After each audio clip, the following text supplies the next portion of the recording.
Hi, this is Dr. Eric Fields, a psychologist specializing in gambling addiction. And today I'm addressing the belief that a lot of compulsive gamblers have that they're simply just poor investors or not good at sports betting, when in fact it's simply just because they are a compulsive, addicted gambler. So let's start off by really trying to look at the difference between investing and gambling.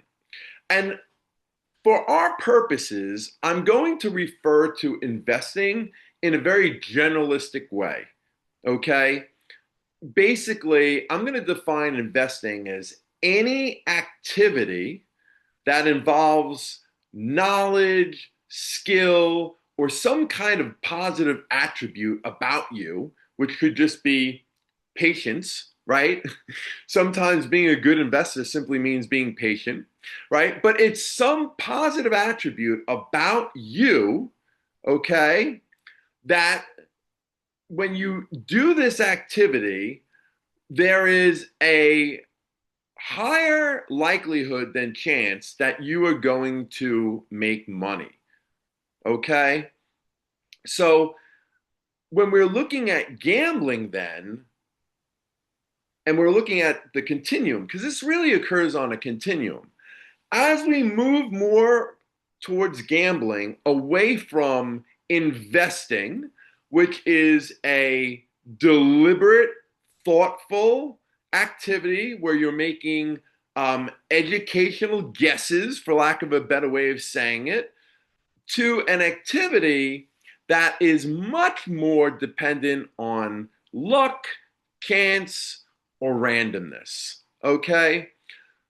So when we're talking about gambling, then we're talking about activities that have very little to do with our intellect, our skill, our education in terms of, if we came from a financial, analytical background or a mathematical background, right? Like if we're looking at gambling, that kind of education or knowledge should not have a big influence in terms of whether or not you win or lose. Okay? Luck and chance is going to have the biggest influence over whether you win or lose.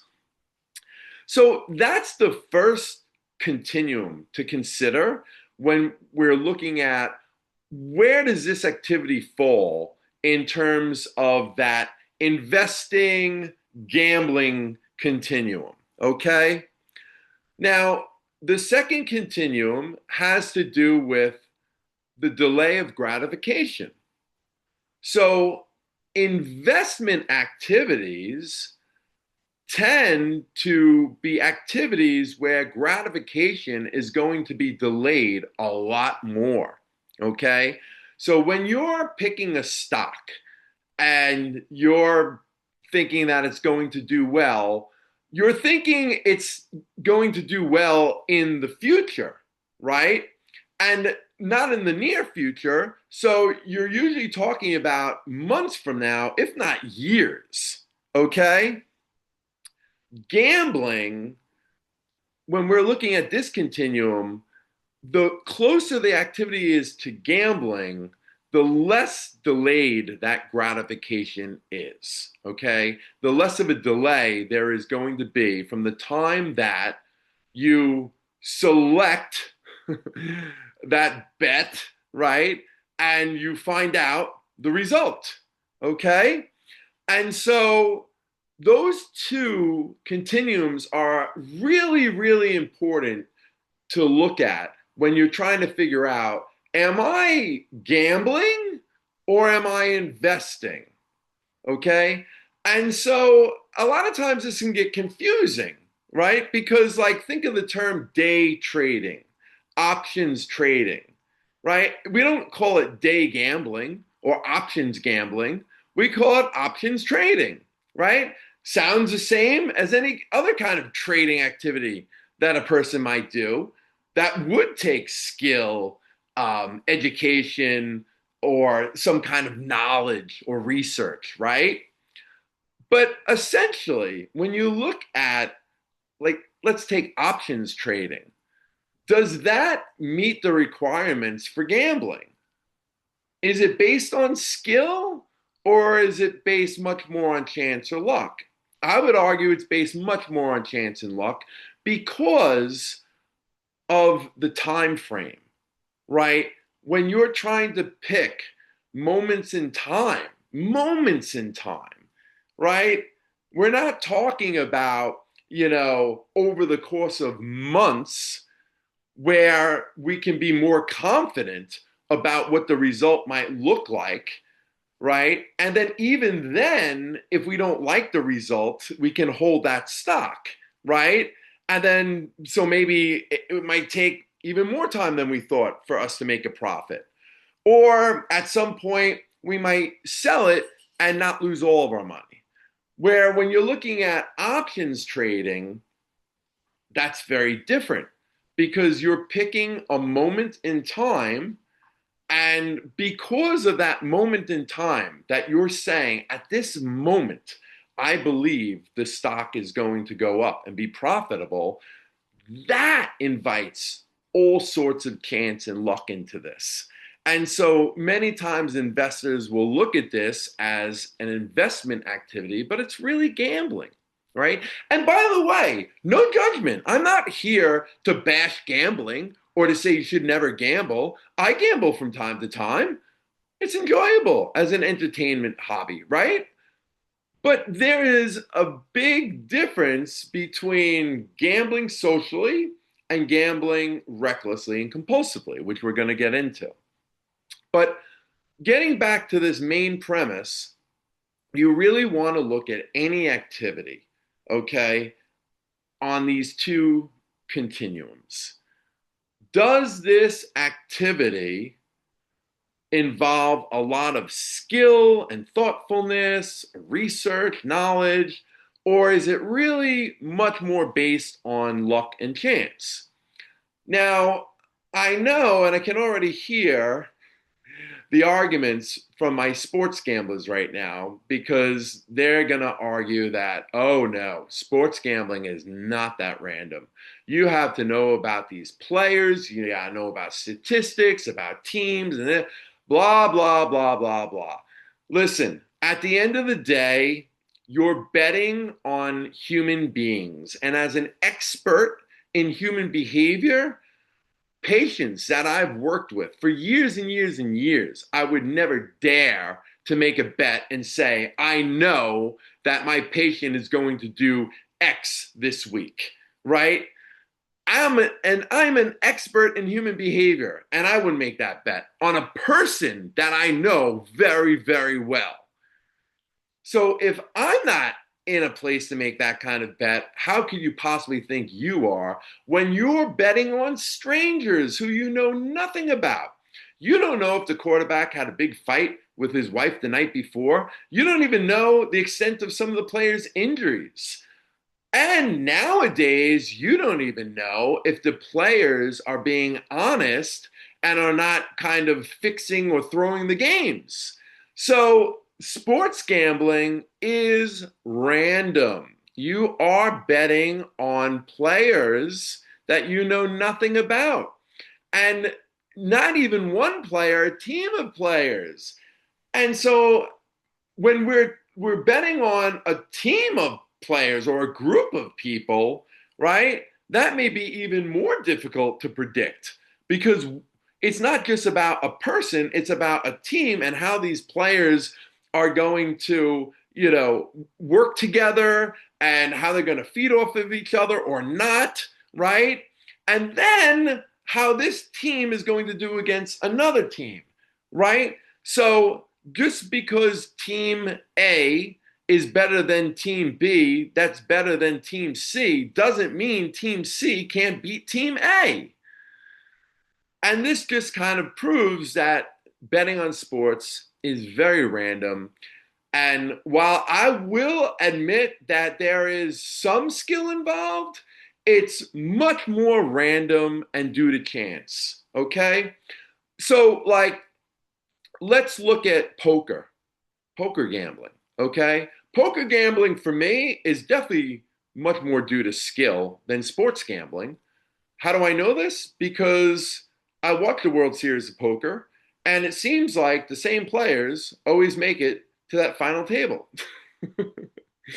Or it's readily evident that the top poker players are making a killing, a lot of money. So they're winning. So it can't possibly be that they're just the luckiest people in the world, right? So we know that poker has more skill for sure than sports gambling, but there are professional sports gamblers that do make money off of this, okay? And so I will definitely admit that there's some skill involved because if not, there would be no such thing as a professional sports gambler. Because you can only be called a professional sports gambler if you're profiting. I don't even want to hear it if people, are trying to tell me that they're a professional sports gambler because they've won $200,000 off a parlay last year, or that, they have like these enormous wins. It doesn't matter to me how big your wins have been. What the only thing that matters to me, whether or not we can call you a professional, is if your lifetime gambling behavior has led to a profit. Are you in the green? If over the course of your lifetime gambling you're in the red, you are not a professional sports gambler. Okay, so I've digressed a bit, but I think it's important to really put all this into context. It's on a continuum, right? Even things like sports gambling have some skill, but there's so much more chance and luck involved. Okay? Now, further down the continuum, we have things like slot machines, right? Which are like totally up to chance, right? Um, but it's really important to look at this continuum to be able to say, is my chosen activity more of a gambling activity than an investing activity? Okay?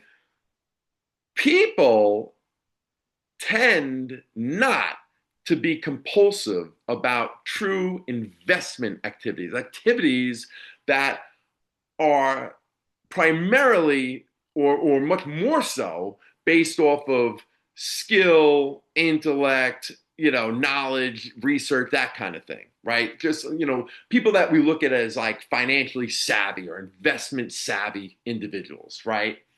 They tend not to be compulsive over that, okay? And one of the main reasons is because people that are doing true investment activities, their number one goal is to make money.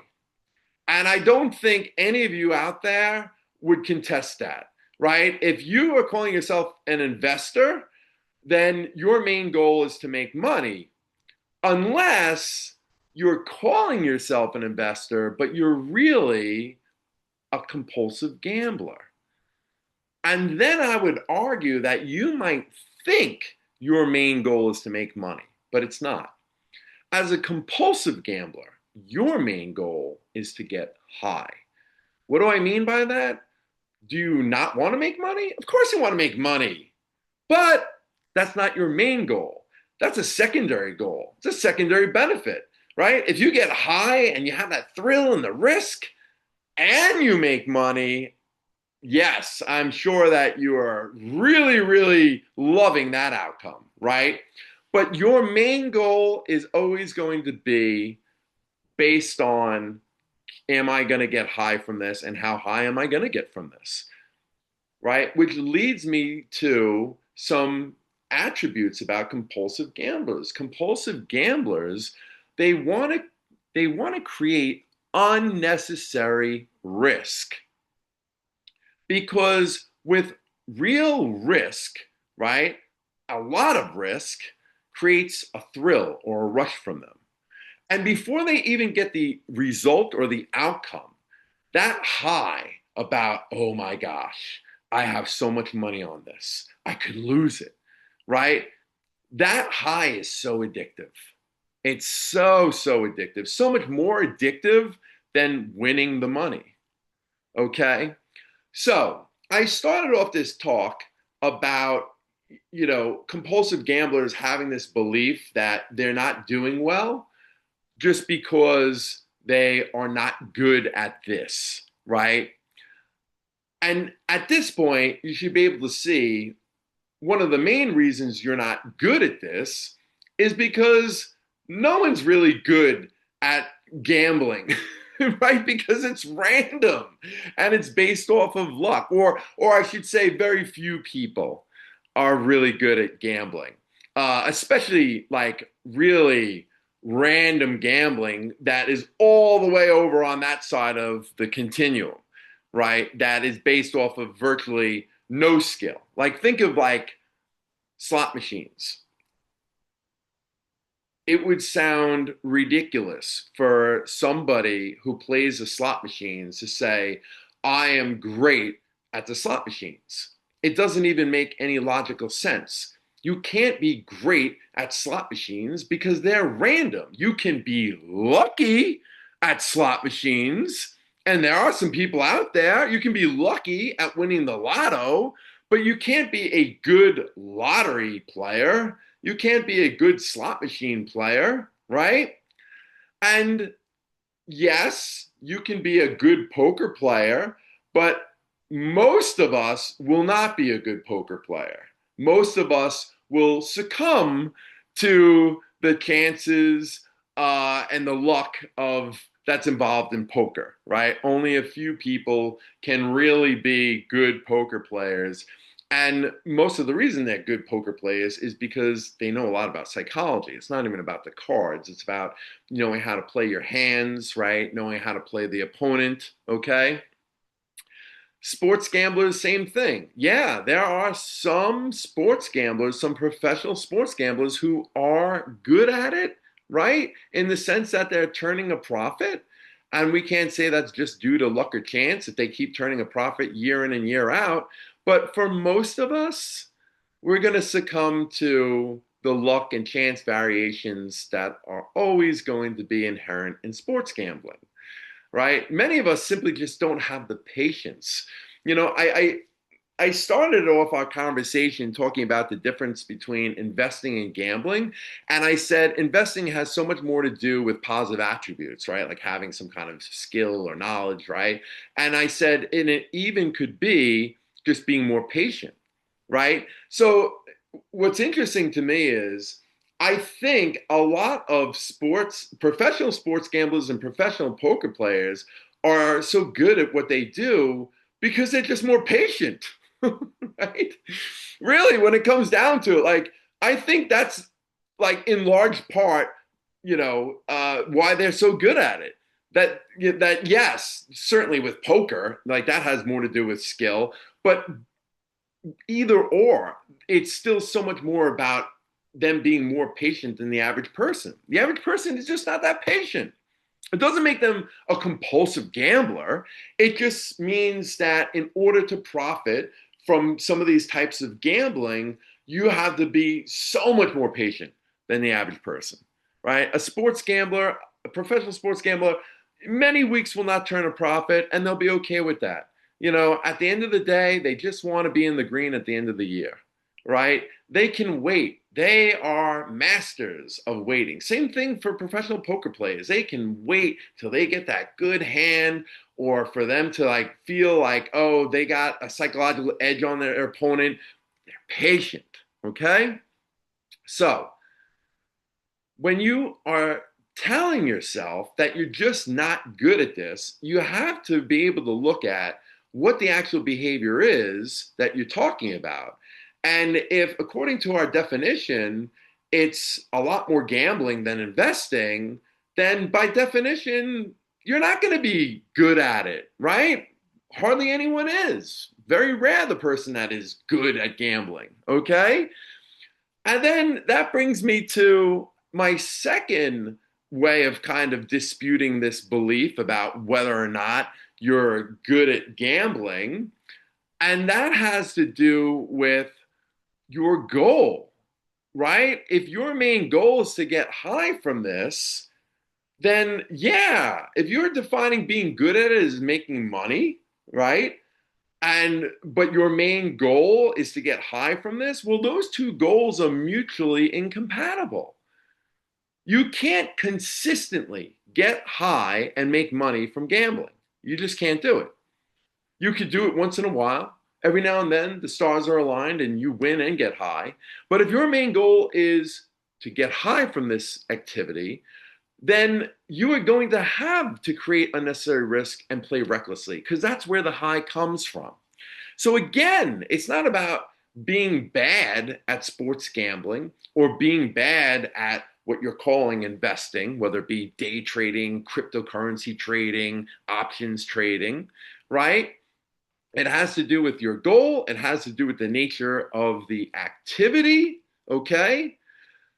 People who are truly not good, okay, at investing are people who they don't have enough skill or knowledge to make good investments. But these people are not going to take unnecessary risks like you. Do you see what I'm talking about with the difference? Like, if you're truly not a good investor, you're just not making great decisions, but you shouldn't be losing your shirt.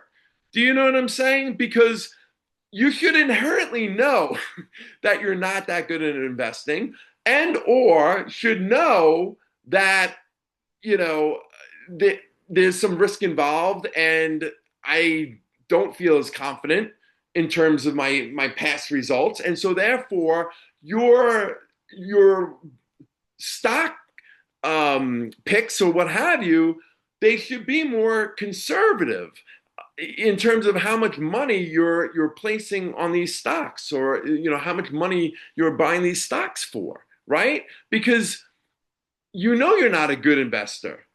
A compulsive gambler, even though their past history has shown them time and time again that they don't profit from this, still place these illogical kinds of wagers on whether it be a stock or whether it be some kind of whether it be a sports team or what have you, right?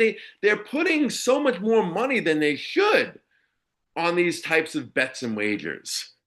And so that's not being like not skillful, that's being purposely reckless.